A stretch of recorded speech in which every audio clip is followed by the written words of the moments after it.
చంద్రబాబు నాయుడు గారి ఇంటికి 3 కిలోమీటర్ల దూరంలోనే ఇంత పెద్ద విపత్తు జరిగినా ప్రజల్ని కాపాడలేకపోయారు అంటే ఇది రాష్ట్ర ప్రభుత్వం, రాష్ట్ర ముఖ్యమంత్రి వైఫల్యం కాదని నేను అడుగుతున్నా. ఈరోజు కరకట్టు మీదున్న అక్రమ కట్టడాలని కాపాడటం కోసమే విజయవాడని ప్రజల్ని ముంచేశారు అనటంలో నిజం లేదా అని నేను అడుగుతున్నా. గంట ముందు ప్రజలకు చెప్పినా వాళ్ళు ముంపు బారిన పడేవారు కాదు.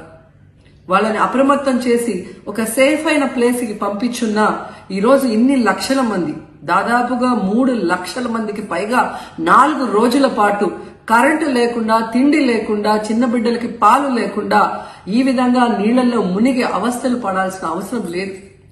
దురదృష్టం ఏంటంటే ఈ రాష్ట్ర ముఖ్యమంత్రి నుంచి మంత్రుల వరకు ఎప్పుడు ఫ్రైడే వస్తుందా, ఎప్పుడు హైదరాబాద్కి వెళ్దామా, లేదా ఎప్పుడు విహారయాత్రలకు వెళ్దామా అని ప్లాన్ చేసుకోవడంలోనే చిత్తశుద్ధిగా ఉన్నారనేది ఈ 5 రోజులు మీరు చూస్తే మీకే అర్థమవుతుంది.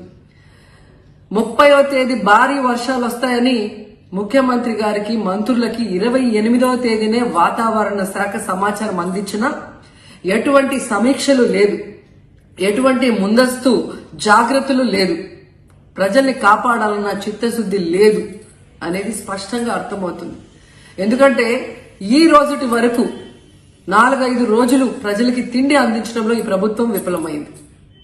కనీసం ఇది జరిగినప్పుడు సీఎం గారు పనిచేయట్లేదు, వయసు అయిపోయింది. డిప్యూటీ సీఎం గారు, పంచాయతీరాజ్ శాఖ మంత్రి గారు కనీసం తన శాఖను అప్రమత్తం చేసి ప్రజల్ని కాపాడాల్సిన బాధ్యత ఉన్నా ఈ రోజు 5 రోజుల వరకు ఆయన అసలు విజయవాడ వైపే రాలేదు. వివిడి న్యూస్ టీవీని తక్షణమే సబ్స్క్రైబ్ చేసుకోండి. నోటిఫికేషన్ కోసం క్లిక్ చేయండి. మరిన్ని అప్డేట్స్ కోసం ప్రతి ఒక్క కుటుంబానికి ఉచిత ప్రకటనలు వచ్చే విధంగా మీకోసం మీ ముందుకు వివిడి న్యూస్ టీవీని ఏపీ ఫైబర్ నందు 99వ ఛానల్ మరియు యూట్యూబ్ నందు వీక్షించెదరు.